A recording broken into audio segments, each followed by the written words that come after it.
அன்புக்குரியவர்களே, மனிதர்களின் இயல்பான பார்வை என்னவென்றால், இயல்பாக தனக்கு இருக்கக்கூடிய விஷயத்தை ஏற்று பொருந்திக் கொள்வதை காட்டிலும் தன்னிடத்தில் இல்லாததை நினைத்து வருந்துவதும், அது கிடைக்கவில்லையே என்று வருத்தப்படுவதும் சங்கடப்படுவதும் தான் மனிதர்களின் இயற்கை. எனவேதான் கண்ணாடிக்கு முன்னாடி போய் நின்றும் கூட நம்மை படைத்தவனுக்கே கரெக்ஷன் சொல்லக்கூடிய நபராக நாம் இருக்கிறோம். இன்னும் கொஞ்சம் குட்டையாக இருக்கலாம், நெட்டையாக இருந்திருக்கலாம், தோல் இன்னும் கொஞ்சம் வெளுப்பாக இருந்திருக்கலாம், கருத்து இருந்திருக்கலாம் என்று நமக்கு நாமே ஆறுதல் பட்டு கொள்ளும் விதமாக ஒரு விதமான குறை கண்ணோடு பார்க்கக்கூடிய பழக்கம் மிகுதியாக மக்களிடத்திலே இருப்பதை காணுகிறோம். அல்லாஹ் குர்ஆனிலே கேட்கிறான், யா அய்யுஹன்னாஸ் உத்குரு நிஅமத்தல்லாஹி அலைக்கும், ஜனங்களே உங்களின் மீது உங்கள் ரப்பு வழங்கிய அருள் கொடைகளை எண்ணி பாருங்கள். அல்லாஹ் நமக்கு வழங்கிய அருள் கொடைகளை எண்ண முடியுமா என்றால் சத்தியம் முடியாது.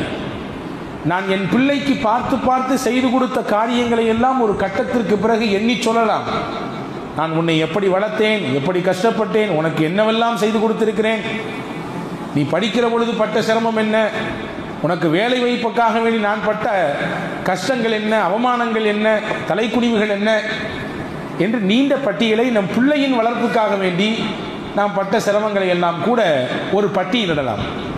ஆனால் அல்லாஹ் நமக்கு வழங்கிய அருளை பட்டியலிட முடியுமா என்றால் முடியாது.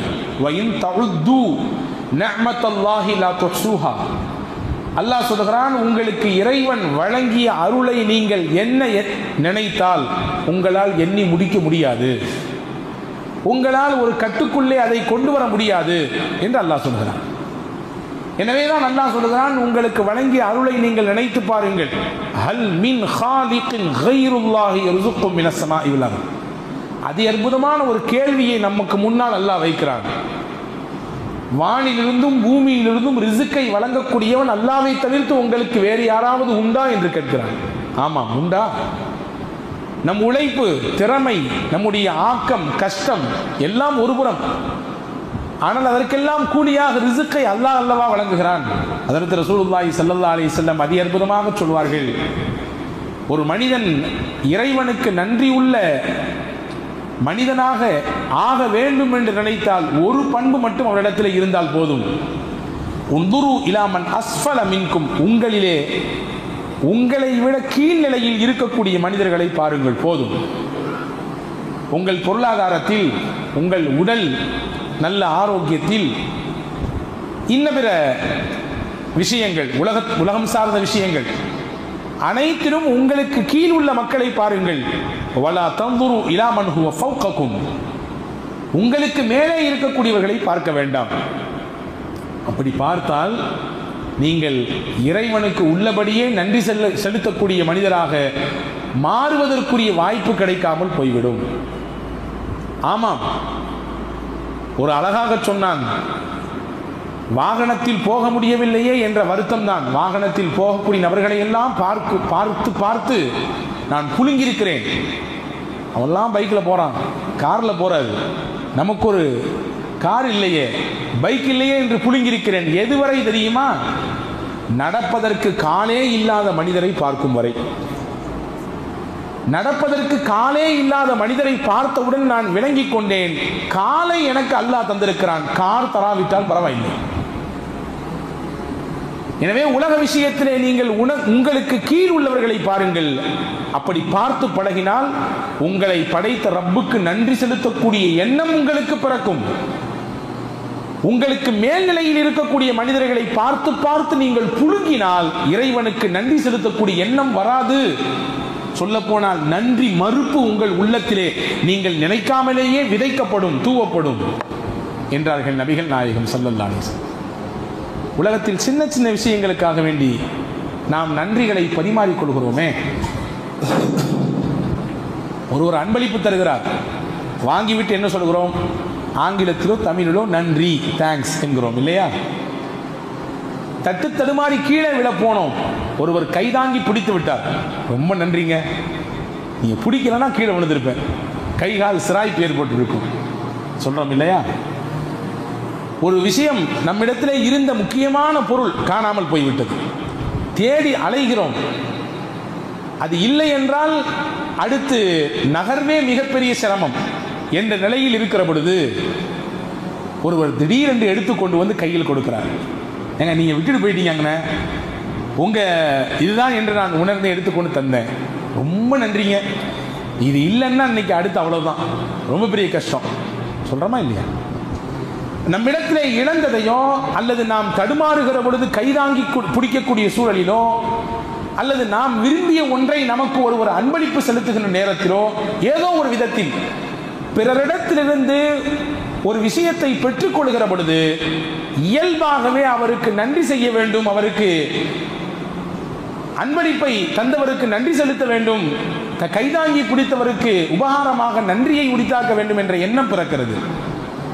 படைத்தவனுக்கு நாம் எத்தனை முறை உண்மையான நன்றியுள்ள அடையாளர்களாக இருந்திருக்கிறோம் என்பதை யோசித்து பார்க்க வேண்டிய கடமை இருக்கிறது. உமர் ரலியல்லாஹு அன்ஹு தோழர்களோடு பயணிக்கிறார்கள்.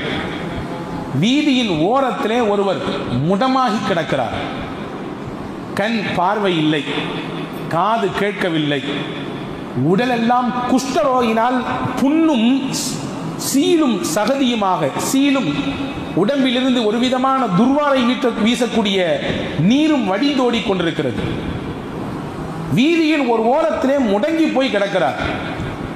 ஹஜ்ரத் உமர் ரலியல்லாஹு அன்ஹு இருந்த தோழர்களை பார்த்து கேட்டார்கள், இந்த மனிதரிடத்திலே ஏதாவது அருள் கொடை உங்களுக்கு தெரிகிறதா என்று கேட்டார்கள். இறைவன் வழங்கிய அருள் கொடை ஏதாவது உங்களுக்கு தெரிகிறதா? கண்ணு தெரியல, காது கேட்கல, நடக்க முடியாது, கைகாலெல்லாம் பத்தாததுக்கு குஷ்டம், அதிலிருந்து ஏற்படக்கூடிய நாற்றம், சீல் எல்லாம்.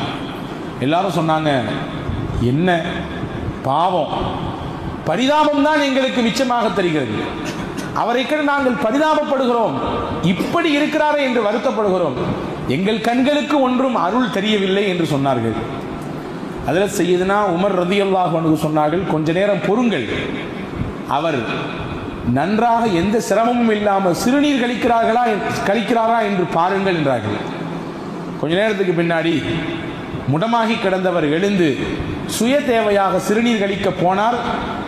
எந்த சிரமமும் இல்லாமல் கழித்து விட்டு வந்தார், மறுபடியும் படுத்து விட்டார். ஹஜ்ரத் உமர் ரலியல்லாஹு சொன்னார்கள், இந்த ஒன்று போதும் அல்லாஹ்விற்கு இவர் நன்றியுள்ள அடியாராக இருப்பதற்கு. உடலிலிருந்து பிரியக்கூடிய அந்த கெட்ட நீர், சிறுநீர் மிகச்சிறப்பாக கழிந்தாலே அந்த ஒன்று மட்டும் போதும் அவர் அல்லாஹ்விற்கு உண்மையுள்ள அடியாராக இருப்பதற்கு என்று ஹஜ்ரத் சையதுனா உமர் ரலியல்லாஹு அன்ஹு சொன்னார்கள். ஹஜ்ரத் அல்லாமா இப்னு அபி துன்யா தன்னுடைய நூலிலே ஒரு செய்தியை பதிவு செய்வார்கள். ஹஜ்ரத் சையதத்துனா ஆயிஷா ரலியல்லாஹு தஆலா அன்ஹா அவர்கள் சொன்ன விஷயம், ஒவ்வொரு நாளும் இறைவனுக்கு நன்றி செலுத்துவதற்கு ஒன்று போதும். ஹஜ்ரத் ஆயிஷா அம்மா சொன்னார்கள், நபிகள் சொன்னதாக, ஒருவர் எந்த சிரமமும் இல்லாமல் தண்ணீரை குடிக்கிறார், உள்ளே போன தண்ணீர் எந்த சிரமமும் இல்லாமல் வெளியே வருகிறது. சிறுநீரின் வழியாகவோ அல்லது வேர்வையின் வழியாகவோ அல்லது வேறு சில வழிகளிலே உள்ளே போன நீர் வெளியே வருகிறது. இந்த ஒன்று போதும் அவர் ஆயிரம் ஆயிரம் நன்றிகளை அல்லாஹ்வின் சன்னிதானத்திலே உரித்தாக்குவதற்கு என்று ஹஜ்ரத் ரசூலுல்லாஹி ஸல்லல்லாஹு அலைஹி வஸல்லம் சொன்னதாக ஹஜ்ரத் அன்னை ஆயிஷா ரலியல்லாஹு தஆலா அன்ஹா அவர்கள் அறிவிக்கிறார்கள். யோசித்திருக்கிறோமா? சில விஷயங்கள் இலவசமாக நமக்கு கிடைக்கிறது, அதனுடைய மகத்துவமும் அதனுடைய ஆழமும் அதனுடைய முக்கியத்துவத்தையும் நாம் பெரிதாக விளங்கிக் கொள்ளாததின் விளைவு, அதிலே சிரமப்படுகிற பொழுது அதனுடைய அருளையும் அது இதுநாள் வரை கிடைத்த பாக்கியத்தையும் உணர்கிறோம். எத்தனை நபர்கள் உள்ளே போன தண்ணீர் வெளியே சிறுநீரின் வழியாக வராமல் தவித்துக் கொண்டு சங்கடத்தில் மருத்துவமனையில் இருந்து கொண்டிருக்கிறார்கள் என்பதை பார்க்கிற பொழுது உள்ளபடியே நபிகள் நாயகம் ஸல்லல்லாஹு அலைஹி வஸல்லம் சொன்ன ஒரு துஆ தான் நமக்கு ஞாபகத்திற்கு வரும். சிறுநீர் கழித்தாலும் சரி, மலம் தேவைக்கு கழிவறைக்குள் சென்றாலும் சரி, வெளியே வந்தவுடன் பெருமானார் துஆ செய்ய சொன்னார்கள், அல்ஹம்துலில்லாஹில்லதி அஸ்ஹப அன்னியல் அதா வ ஆஃபானி. அல்லாஹ்விற்கே எல்லா புகழும். எப்படிப்பட்ட அல்லாஹ் தெரியுமா? எனக்கு நோவு தரக்கூடிய ஒன்றை என் உடலிலிருந்து பிரித்து எடுத்து விட்டான். ஆமாம், சிறுநீர் வெளியே போகவில்லை என்றால் உடலுக்கு பெரும் நோவு, பெரும் சிரமம். உள்ளே போன உணவு செரிக்காமல் அல்லது செரித்த உணவு மலத்தின் வழியாக வெளியே போகவில்லை என்றால் அதை விட பெரிய சிரமம் இல்லை. கொஞ்சம் கற்பனை பண்ணி பாருங்க. ஒரு நாள் சரியாக நீங்கள் கழிவறைக்கு போகவில்லை என்றால் அன்றைய நாள் எப்படி இருக்கும்? முழுசா போகலன்னா சொல்லல, சரியா போகல. எப்போதுமே ரிலாக்ஸாக போகக்கூடிய நாம், நிம்மதியாக போய்விட்டு வரக்கூடிய நாம், கொஞ்சம் அன்று முன்னும் பின்னும் முக்கி தள்ளுகிறது என்றால் எவ்வளவு பெரிய அழுத்தத்தை, எவ்வளவு பெரிய சிரமத்தை உணர்வோம். நபிகள் எனவேதான் சொன்னார்கள், அல்லாஹ்விற்கு நீங்கள் வெளியே வந்தவுடன் நன்றி செய்யுங்கள், அது உங்கள் உடலில் இருந்தால் மிகப்பெரிய கேடு. யோசித்திருக்கிறோமா என்றாவது? அல்லாஹ் நமக்கு வழங்கிய அருளை பாருங்கள் பெருமக்களே. திடமானதை சாப்பிடுகிறோம், திரவமானதையும் சாப்பிடுகிறோம். நல்ல கட்டியான இருக்கிற பொருளையும் சாப்பிடுறோம், தண்ணிமார் இருக்கிற பொருளையும் சாப்பிடுறோம். எல்லாமே உடலுக்குள்ள போகுது. அல்லாஹ் இந்த உடலை ஒரு சின்ன தொழிற்சாலையாக வைத்திருக்கிறான். நீர் வேறு, நார் வேறு, வைட்டமின் வேறு, கால்சியம் வேறு, எல்லாம் பிரிக்கப்படுது. பிரிக்கப்பட்டு எந்தெந்த பார்ட்ஸுக்கு எது எது தேவை அது எல்லாம் அல்லாஹ் சப்ளை பண்றான். நீர் சத்துக்கு நீர், நார் சத்துக்கு நார், வைட்டமினுக்கு வைட்டமின், கால்சியம், என்னென்ன தேவையோ எல்லாம் பிரிக்கப்படுது. கடைசியில சக்கை மிஞ்சும் இல்லையா? அந்த சக்கையை தான் மலத்தின் வழியாக வெளியே தள்ளுகிறார். பாருங்க, அல்லாஹ்வின் அற்புதம் பாருங்கள். மலத்துவாரத்தின் பக்கத்திலே ஒரு அமைப்பை அல்லாஹ் வைத்திருக்கிறார். அதற்கு பெயர் கிராக் சிஸ்டம். அது என்ன வேலை செய்யும்? அது எல்லோருக்கும் இருக்கிறது. என்ன வேலை செய்யும் தெரியுமா? நமக்கு மலம் கழிக்க வேண்டிய சூழல் ஏற்பட்டவுடன் நாம் அந்த குறிப்பிட்ட இடத்தை நாடி போகிறோம். மூளைக்கு அந்த விஷயம் போகிறது, மலம் கழிக்க வேண்டிய தேவை நேரம் வந்துவிட்டது என்று.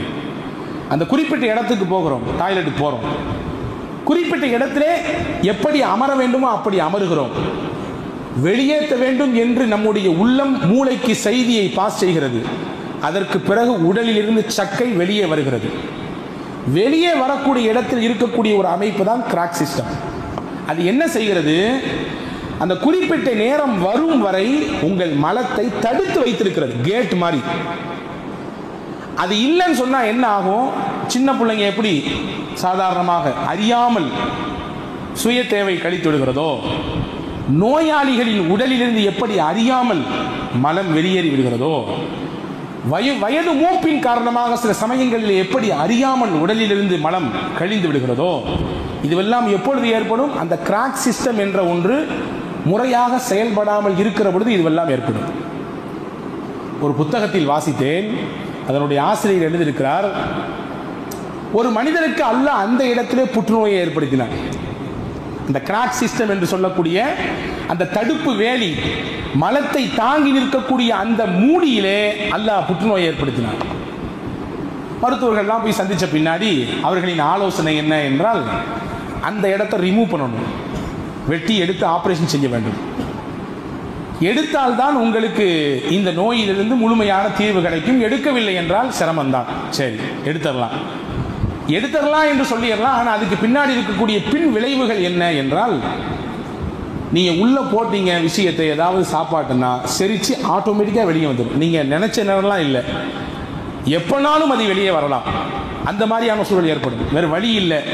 எப்படி யூரின் பைய இடுப்புல கெட்டிக்கிட்டு சில பேர் நடமாடுகிறார்களோ, அதே போன்று நீங்க மலப்பையை சுமந்து கொண்டுதான் இனிமேல் உங்கள் வாழ்க்கையை கழிக்க வேண்டும், வாழ்க்கை முழுவதும். இது டாக்டருடைய அட்வைஸ். வேறு வழி இல்லை. உயிரை காப்பாற்ற வேண்டுமே, என்ன செய்வது? உயிரை காப்பாற்றுவதற்கு அந்த ஆபரேஷன் செய்தாகிவிட்டது. அதற்கு பிறகு அந்த மனிதரை இன்னொரு நேரிலே சந்திக்கிற பொழுது, இதெல்லாம் அந்த புத்தகத்தில் எழுதுகிறார் அதனுடைய ஆசிரியர். சந்திக்கிற பொழுது பேசிக்கொண்டார் அவர், அந்த நோயாளி, எனக்கு அல்லாஹ் மிகப்பெரிய சோதனையை கொடுத்தான். அந்த குறிப்பிட்ட இடத்திலே புற்றுநோய், அதிலிருந்து அல்லாஹ் தீர்வையும் தந்தான். ஆரோக்கியத்தை அதிலிருந்து வெளியாகிட்டேன், அந்த நோயிலிருந்து முழுமையாக வெளியாகிவிட்டேன். ஆனால் என்ன ஒரு பேர் வருத்தம் என்றால், என் உடலிலிருந்து வெளியான மலத்தை நான் சுமந்தபடியே நிற்கிற பொழுது இறைவனை வணங்க வேண்டும் ஒரு சூழல் எனக்கு ஏற்பட்டு போனது. மலத்தை வெளியாக்கிய நான் அதை சுமந்து கொண்டு நின்றவாறே இறைவனை வணங்கக்கூடிய சூழல் எனக்கு ஏற்பட்டு விட்டது என்று சொல்லுகிற பொழுது நெகிழ்ந்து போய் இந்த நிகழ்ச்சியை சொல்லிவிட்டு அந்த புத்தகத்தின் ஆசிரியர் சொல்கிறார், அல்லாஹ்வின் தூதர் கற்றுக் கொடுத்த துவா எவ்வளவு பெரிய ஆனந்தமிக்க துவா அது. அந்த பிரார்த்தனையில் எவ்வளவு உள்ளர்த்தம் இருக்கிறது. இந்த நிகழ்ச்சியை நீங்கள் மையப்படுத்தி இந்த துவாவை பாருங்கள். அல்லாஹ்வே, என் உடலுக்கு தீங்கை தரக்கூடிய மலத்தை என்னிடத்திலிருந்து எந்த கஷ்டமும் இல்லாமல் வெளியாக்கி விட்டாய், என்னிலிருந்து அது பிரிந்து விட்டது. உனக்கே எல்லா புகழும். என்னிடத்தில் தங்கி இருந்தால் இது எனக்கு எவ்வளவு பெரிய நோவு, எவ்வளவு பெரிய கஷ்டம், எல்லாவற்றையும் நீக்கிவிட்டாய் அல்லாஹ், உனக்கே எல்லா புகழும் என்று சொல்லக்கூடிய அந்த துவாவையும் இந்த நிகழ்ச்சியும் ஒப்பிட்டு பார்த்தேன். நான் ஒரு கணம் அதிர்ந்து போய்விட்டேன் என்று அந்த நிகழ்ச்சியை பதிவு செய்கிற பொழுது ஆசிரியர் எழுதுகிறார். அன்புக்குரிய சகோதரர்களே, இப்படி ஒவ்வொரு நாளும் எத்தனை எத்தனை அருள் கொடைகளை அல்லாஹ்வின் புறத்திலிருந்து நாம் சுவாசித்துக் கொண்டிருக்கிறோம். என்றாவது யோசித்ததுண்டா? நான் ஆரம்பத்தில் சொன்னேன், இலவசமாக சில விஷயங்கள் கிடைக்கிற பொழுது அதனுடைய மகத்துவமும் அதனுடைய பொக்கிஷமும் விளங்குவதற்கு நம்முடைய சிந்தனை நேரம் கொடுப்பதில்லை. கபிர்ஸ்தானுக்கு போனால் கபிர்ஸ்தானுக்கு போனால் மௌத்தினுடைய சிந்தனை வரும் என்றார்கள் பெருமானார், இல்லையா? ஜுருஹா ஃபஇன்னஹா துதக்கிருல் ஆகிரா. மையத்தானவர்களை நீங்கள் ஜியாரத் செய்யுங்கள், இறந்து போனவர்களை நீங்கள் ஜியாரத் செய்யுங்கள். ஜியாரத்தின் மூலமாக உங்களுக்கு மறுமையின் சிந்தனை வரும், மரணத்தின் சிந்தனை வரும். அதற்கு பெருமானா சொன்னது. இன்னைக்கு மரணத்தின் சிந்தனை கபருக்கு போனால் மட்டும் வருவதில்லை, மருத்துவமனைக்கு போனாலும் வருகிறது, இல்லையா? ஒரு முறை மருத்துவமனைக்குள்ளே போய்விட்டு வந்தால் மரண சிந்தனை மட்டுமல்ல, அல்லாஹ் நம்மை எப்படி வைத்திருக்கிறான் நன்றாக என்ற உணர்வு வருகிறது. நன்றாக வைத்திருக்கக்கூடிய ரப்புக்கு நான் எந்த அளவுக்கு கடமைப்பட்டுள்ளேன், நான் அதை நிறைவாக செய்கிறேனா என்ற சிந்தனை பிறக்கிறதா என்று கேட்டால் பிறக்க வேண்டும் என்று நான் சொல்லுவேன். அந்த சிந்தனை வர வேண்டும். மருத்துவமனைக்குள்ளே போய்விட்டு வருகிற பொழுது அங்கே நோயாளிகள் படுகிற சிரமங்களையும் கஷ்டங்களையும் பார்க்கிற பொழுது அல்லாஹ் நம்மை எவ்வளவு சிறப்பாக வைத்திருக்கிறான், ஆரோக்கியமாக வைத்திருக்கிறான் என்ற சிந்தனை பிறக்க வேண்டும். அல்லாஹ் நம்மை நன்றாக வைத்திருக்கிறானே, அவனுக்கு மாறு செய்யக்கூடாதே, பாவம் செய்யக்கூடாதே, அவனுடைய கோபத்தை சம்பாதித்து தரக்கூடிய வழியில இறங்கிவிடக் கூடாதே என்கின்ற எண்ணம் பிறக்க வேண்டும். ஒன்று மட்டும் யோசியுங்கள், கிட்னி, சிறுநீரகம் என்னென்ன வேலைகள் செய்து கொண்டிருக்கிறது, இல்லையா? உடல் முழுக்க இரத்தத்தை சுத்திகரிப்பு செய்து அனுப்பி தள்ளுகிறது. ஒரே ஒரு நாள் அது தன் வேலையை செய்யாமல் முடங்கிவிட்டால் என்ன ஆகும்? சிறுநீரகம் ரத்தத்தை சுத்திகரிப்பு செய்து அனுப்புகிறது, என்ன ஆகும்? ஒன்றும் ஆகாது. பெரிய ஹாஸ்பிட்டல் ஒன்று பார்த்து டயாலிசிஸ் என்று சொல்லக்கூடிய ஒன்றை செய்தாக வேண்டும். நான் 35 வயது வரை இருக்கிறேன், இதுவரை எனக்கு டயாலிசிஸ் செய்யதில்லை, அல்லாஹ் பாதுகாப்பானாக.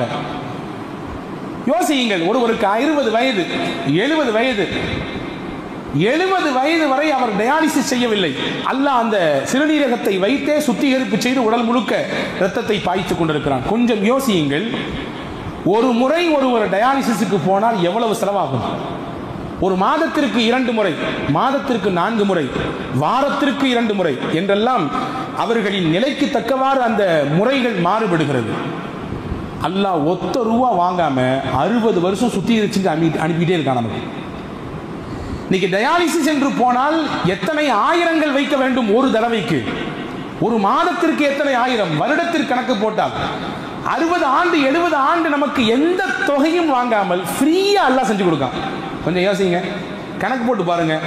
ஒரு முறைக்கு 1000 என்ற ரீதியிலே வைத்து பாருங்கள், வருடத்திற்கு எத்தனை ஆயிரங்கள், எத்தனை லட்சங்கள், நம் வாழ்நாள் முழுக்க எத்தனை லட்சங்கள். அப்படி நமக்கு சுத்திகரிப்பு செய்து அனுப்பக்கூடிய ரப்புக்கு நாம் நன்றி உள்ளவனாக இருக்க வேண்டுமா வேண்டாமா? இப்படி நம்மை பராமரித்துக் கொண்டிருக்கிற ரப்பை நாம் நினைக்க வேண்டுமா வேண்டாமா? அவனிடத்தில் கதற வேண்டுமா வேண்டாமா? அல்லாஹ்வே, நீ கொடுத்ததற்கு நன்றி சொல்ல முடியவில்லை இன்னும் என்று இஎம் ஹனீஃபா பாடிய பாட்டின் அர்த்தம் நமக்கு புரிய வேண்டுமா வேண்டாமா? அன்புக்குரியவர்களே, எத்தனை எத்தனை அருள்.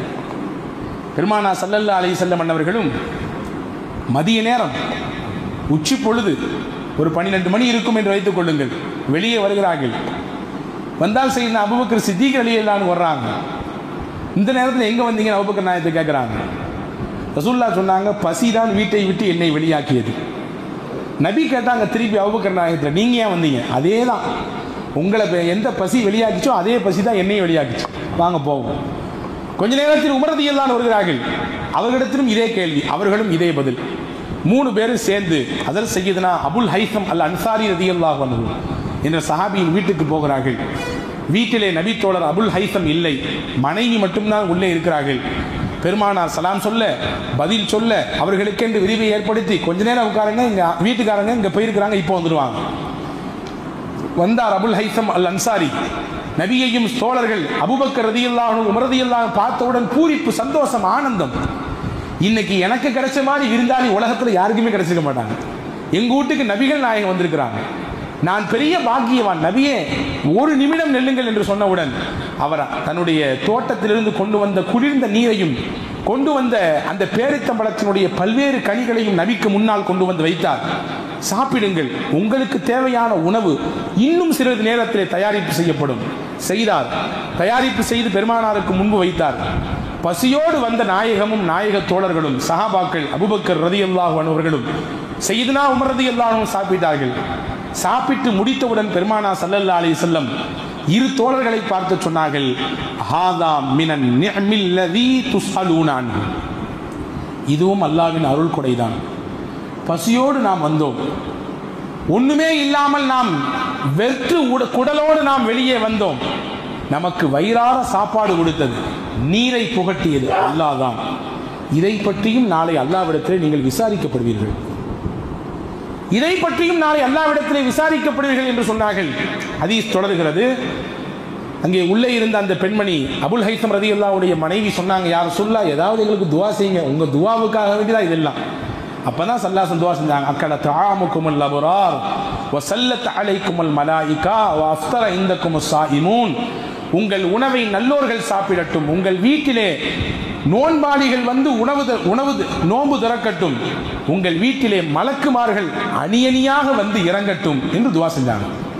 இந்த துவா அல்லாஹ் கொடுத்த அருளுக்கு ஒரு சின்ன நன்றி கடனாக மாறுகிறது என்று பெருமானார் ஸல்லல்லாஹு அலைஹி வஸல்லம் செய்கையின் மூலமாக செய்து காண்பித்து போனார்கள். எத்தனை எத்தனை உணவுகளை அல்லாஹ் வகை வகையாக நமக்கு கொண்டு சேர்க்கிறான், நினைத்து பார்க்கிறோமா? சையதுனா அப்துர் ரஹ்மான் இப்னு அவுஃப் ரலியல்லாஹு அன்ஹு நோன்பு காலம், நோன்பு திறப்பதற்கு முன்னால் அடுக்கி வைக்கப்பட்டிருக்கிறது உணவு. பார்த்து அழுகிறார்கள், கண்ணீர் வடிக்கிறார்கள். நோன்பாளி ஏங்க அழுகிறீங்கன்னு கேட்கும்பொழுது ஹஜ்ரத் அப்துர் ரஹ்மான் இப்னு அவுஃப் ரலியல்லாஹு சொன்னார்கள், என் தோழர்களில் எத்தனையோ தோழர்கள், ஏழைகள், சஹாபிகள், சையதுனா முஸ்அப் பின் உமைர் போன்ற சஹாபாக்கள் எல்லாம் உடுத்துவதற்கு கூட ஒழுங்கான ஆடை இல்லாமல் கந்தல் ஆடையை உடுத்தி கொண்டு கஃபன் செய்வதற்கு கூட முழு ஆடை இல்லை. தலையை போர்த்தினால் கால் தெரிகிறது, காலை போர்த்தினால் தலை தெரிகிறது. அந்த நிலையில் உலகத்தோடு ஒட்டாமல் வாழ்ந்து மறைந்து விட்டார்கள். அல்லாஹ் எனக்கு எவ்வளவு உணவு கொண்டு வந்து வச்சிருக்கான், நோன்பு திறக்கும் நேரத்தில் எவ்வளவு உணவு, வகை வகையான உணவு. அல்லாஹ்விற்கு நான் எப்படி பதில் சொல்ல போகிறேன் என்று தெரியவில்லையே. அவன் வழங்கிய அருள் கொடைக்கு அவன் நாளை என்னிடத்திலே கேள்வி கேட்டால் நான் என்ன பதில் சொல்வேன் என்று தெரியவில்லையே என்று கலங்குகிறேன் என்று சொல்லிவிட்டு வெறும் தண்ணீரை மட்டும் எடுத்துக்கொண்டு அதை வைத்து நோன்பு திறந்துவிட்டு போனார்கள் என்று வரலாறு இருக்கிறது. இன்றைக்கு எவ்வளவு அறுசுவை உணவுகளை அல்லாஹ் நம்மை சாப்பிட வைக்கிறான்.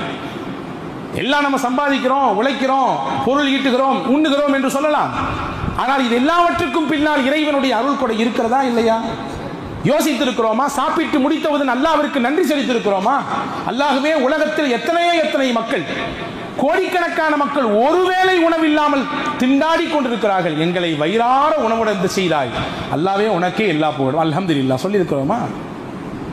அல்லாஹ்வே, நீ தான் உணவை கொடுத்தாய், நீ தான் தண்ணீரை கொடுத்தாய், நீ தான் எங்கள் பசியை ஆற்றினாய், நீ தான் ரிஸ்க் அளிப்பவனில் ஆகப்பெரியவன்.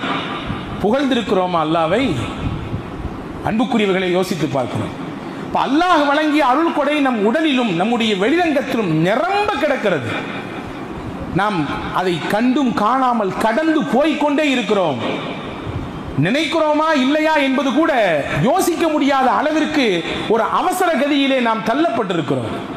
பெருமானார் ஸல்லல்லாஹு அலைஹி வஸல்லம் அன்னவர்கள் ஒரு இரவின் நடுநிசி நேரம் அன்னை ஆயிஷா ரலியல்லாஹு தஆலா அன்ஹா அவர்களின் வீட்டிலே நபிகள் தங்கியிருக்கிறார்கள். ஹஜ்ரத் ஆயிஷா அம்மாவும் நபிகளும் மட்டும்தான் வீட்டில் உண்டு, வேறு யாரும் இல்லை. தன் உள்ளத்திற்கு இணக்கமான, தன் கல்புக்கு நெருக்கமான துணைவியார் அன்னை ஆயிஷாவுக்கு பக்கத்தில் பெருமானார் இருக்க, கணவன் மனைவி என்ற புரிதலோடு அவர்களின் இல்லற வாழ்க்கை சந்தோஷத்தின் உச்சத்தில் போய்க் கொண்டிருக்க, இரவின் மத்திய பகுதியில் பெருமானார் எழுந்தார்கள். எழுந்து நீண்ட நேரம் தொழுதார்கள். ஹஜ்ரத் அன்னை ஆயிஷா ரலியல்லாஹுவிற்கு ஒரு புறம் ஆனந்தம், தனக்கு கிடைத்த பாக்கியம், மறுபுறம் தன் கணவனோடு கிடைத்த சொற்ப நேரத்தை முழுமையாக அவர்களோடு நாம் சந்தோஷமாக ஆனந்தமாக இருப்பதில் கழிக்க முடியவில்லையே என்ற வருத்தம் மறுபுறம். நபியிடத்தில் வாய்விட்டே கேட்டார்கள், நபியே நாயகமே, உங்கள் பாவத்தை எல்லாம் அல்லாஹ் மன்னித்து விட்டானே, நீங்கள் முன்பின் பாவங்கள் மன்னிக்கப்பட்ட புனிதராச்சே, நபியே நீங்கள் ஏன் இப்படி கால் வலிக்க நின்று வணங்க வேண்டும்? இது ஃபரலான கடமை அல்லவோ? இரவின் நடுநிசி நேரத்திலே மையப்பகுதியிலே எழுந்து எல்லாரும் உறங்கிக் கொண்டிருக்கிற பொழுது நீங்கள் எழுந்து தொழ வேண்டும் என்ற அவசியம் என்னவோ என்று கேட்கிற பொழுது ஹஜ்ரத் சையதுனா முஹம்மதுன் ரசூலுல்லாஹி ஸல்லல்லாஹு அலைஹி வஸல்லம் சொன்னார்கள், அஃபலா அன் அகூன அப்தன் ஷகூரா, என்னை படைத்த ரப்புக்கு நான் நன்றி உள்ளவனாக இருக்க வேண்டும் என்று விருப்பப்படுகிறேன். நன்றி உள்ளவன் என்பதின் வெளிப்பாடுதான் அவனை வணங்குகிறேன், நிற்கிறேன், அவனுக்கு முன்னால் பேசுகிறேன், இறை வசனத்தை ஓதி அவனிடத்திலே மன்றாடுகிறேன். இதுவெல்லாம் எதன் வெளிப்பாடு? நான் அவனுக்கு நன்றி உள்ளவனாக இருக்கிறேன். அன்புக்குரிய சகோதரர்களை யோசித்து பார்க்கிறோம். எனவே அந்த நன்றி உள்ள தன்மை என்பது நம்முடைய வாழ்க்கையில் வெளிப்பட வேண்டும். ஒன்றை நினைத்தால் போதும். நாம் உலகத்தை இந்த கண்ணால் பார்க்கிறோம், நாம் நினைத்ததை பார்க்கிறோம், நினைத்தவாறு இந்த கண்களை திருப்புகிறோம். இந்த ஒன்று போதும் இறைவனுக்கு ஆண்டாண்டு காலம் அல்லாஹுவின் சன்னிதானத்திலே மன்றாடுவதற்கு, கதறுவதற்கு. வரலாற்றிலே வருகிறது, ஹாக்கிமிலே முஸ்ததரக் ஹாக்கிமிலே இந்த ஹதீஸ் பதிவாக இருக்கிறது. நபிகள் நாயகத்திலே ஜிப்ரீல் அலைஹிஸ்ஸலாம் வந்து சொன்ன செய்தி இது. ஒருவர் வாழ்ந்தார், 500 ஆண்டுகள் வாழ்ந்தார், நிறைய வணக்க வழிபாடுகள் செய்தார், மலை உச்சியிலே போய் தனியாக வாழ்ந்தார். அவருக்கு பசி ஏற்பட்டால் கீழே இறங்கி வருவார், அங்கே ஒரு மாதுளை பழம் இருக்கும் மரம், அதிலிருந்து சில பழங்களை எடுத்து சாப்பிடுவார். தண்ணீர் குடிப்பதற்கு மதுரமான தண்ணீர் அங்கே சுனை ஊற்று ஓடும், அதை எடுத்து குடிப்பார். குடித்துவிட்டு மறுபடியும் போவார், வணங்குவார், வழிபடுவார். அவரின் கோரிக்கை எல்லாம் ஒன்றே ஒன்றுதான், இறைவா என்னை நீ சஜிதா செய்த நிலையில் மௌத்தாக்க வேண்டும், உன்னை வணங்கிக் கொண்டிருக்கிற பொழுது எனக்கு மரணம் வர வேண்டும் என்று அல்லாஹ்விடத்திலே கேட்டுக்கொண்டே இருந்தார். அல்லாஹ் அவர் கோரிக்கையை நிறைவேற்றினார். சஜிதா செய்யக்கூடிய நிலையிலேயே அவருக்கு மரணமும் வந்தது. மறுமையிலே தூக்கி நிப்பாட்டுவான், எழுப்பி கேட்பான். நல்ல வணக்க வழிபாடுகள் செய்தார், எல்லாம் சரிதான், இப்பொழுது என் அருளை கொண்டு நீ சொர்க்கத்திற்கு போ என்று சொல்லுவான். அவர் சொல்லுவார், 500 ஆண்டுகள் நான் நன்மை செய்திருக்கிறேன், அவ்வளவு வணக்க வழிபாடுகள் என் கையில் இருக்கிறது, நான் செய்த நன்மைகள் என்ன, தொழுத தொழுகைகள் என்ன, ஓதிய திலாவத் என்ன, செய்த தான தர்மங்கள் என்ன, அவ்வளவு கொச்சு கொச்சாக இருக்குது என்னிடத்தில், என் அமல்கள் என்று கேட்பார். அல்லாஹ் சொல்லுவான், என் ரஹ்மத்தை கொண்டு போ என்பான். மறுபடியும் கேட்பா, என்னுடைய அமல் என் ரஹ்மத்தை கொண்டு போ என்று அல்லாஹ் சொல்லுவான். என்னுடைய அமலுக்கு அப்ப என்னதான் பலன்? அல்லாஹ் சொல்லுவான், ஜிப்ரீலை கூப்பிட்டு அவர் செய்த 500 ஆண்டுகால நன்மைகளை எடுத்து வையுங்கள், அவருக்கு நாம் வழங்கிய கண் என்ற அந்த பொக்கிஷத்தை எடுத்து இன்னொரு தட்டில் வையுங்கள், எது கனமாக இருக்கிறது என்று பார்ப்போம் என்பான். ரெண்டும் தூக்கி நிறுக்கப்படும். அவருடைய கண் மட்டும் நிறத்தில் நிறுவையில் தாழ்ந்து போய்விடும். அவர் செய்த 500 ஆண்டு நன்மைகள் அப்படியே மேலே போய்விடும். ஜிப்ரீல் சொல்லுவார், யா அல்லாஹ், நீ இந்த மனிதருக்கு கொடுத்த இந்த கண் மட்டும் இவர் 500 ஆண்டுகள் செய்த நன்மைக்கு ஈடாக இல்லை. இன்னும் இவருக்கு உடல் இருக்கிறது, உடலிலே உறுப்புகள் இருக்கிறது, உடலில் உறுப்பின் செயலாக்கம் இருக்கிறது, இவர்களுடைய வெளிரங்க அந்தரங்க வெளிரங்க அருள் கொடைகள் இருக்கிறது, கொடுத்த சாப்பாடு இருக்கிறது, செய்த வேலைகள் இருக்கிறது, என்னென்ன இருக்கிறது. கண்ணுக்கு மட்டும் 500 ஆண்டுகளா என்று திகைத்து போய் நிற்கிற பொழுது அல்லாஹ் சொல்லுவான், நீ வணங்கினாய், இந்த வணக்கமும் என் ரஹ்மத் தான். உனக்கு உணவு கொடுத்தேன், அதுவும் என் ரஹ்மத் தான். நீ கேட்டாய் சஜிதாவிலே எனக்கு மரணம் வேண்டும் என்று, அதுவும் என் ரஹ்மத்தை கொண்டுதான் சொன்னேன். இப்போவும் சொல்கிறேன், என் அருளை கொண்டு சொர்க்கத்திற்கு போ என்கிற பொழுது அவர் தான் செய்த தவறை நினைத்து வருந்தி அல்லாஹ்விடத்திலே மன்னிப்பு கேட்டுவிட்டு போவார். இந்த ஹதீஸை முடிக்கிற பொழுது ஹஜ்ரத் சய்யிதுனா ஜிப்ரீல் அலைஹிஸ்ஸலாம் சொல்வார்கள், இன்னமல் அஷ்யாஉ பிரஹ்மத்தில்லாஹி தஆலா யா முஹம்மத் ஸல்லல்லாஹு அலைஹி வஸல்லம். அல்லாஹ்வின் தூதரே, உலகத்தில் நடக்கக்கூடிய எல்லா காரியமும் அல்லாஹ்வின் அருளை கொண்டுதான், அருள் கொடைகளை கொண்டுதான் நடக்கிறது. எதுவும் மனிதனின் தனி சக்திக்கோ, மனிதனின் தனி முயற்சிக்கோ, மனிதனுடைய அளப்பரிய ஆற்றலுக்கோ உரித்தானது அல்ல. எல்லாமும் அல்லாஹ்வின் ரஹ்மத்தை கொண்டுதான் நடக்கிறது என்பதை புரிந்து கொள்ளுங்கள் நாயகமே என்று ஹஜ்ரத் ஜிப்ரீல் அலைஹிஸ்ஸலாம் அண்ணன் பெருமானிடத்தில் சொல்லிவிட்டு போவார்கள் என்பதை பார்க்கிறோம். எனவே உன்னை புரிய வேண்டும், நான் வணங்குகிறேன், தொழுகிறேன், நிறைய தான தர்மம் கொடுக்கிறேன், நிறைய கிதாப் திலாவத் ஓதிக்கிறேன், நிறைய கல்வி இருக்கிறது, எனக்கு மார்க்க ஞானம் நிறைய இருக்கிறது என்று நமக்கு நாமே சமாதானம் சொல்லிக் கொள்ள கூடாது. அதுவும் கூட அல்லாஹ்வின் பிச்சை தான்.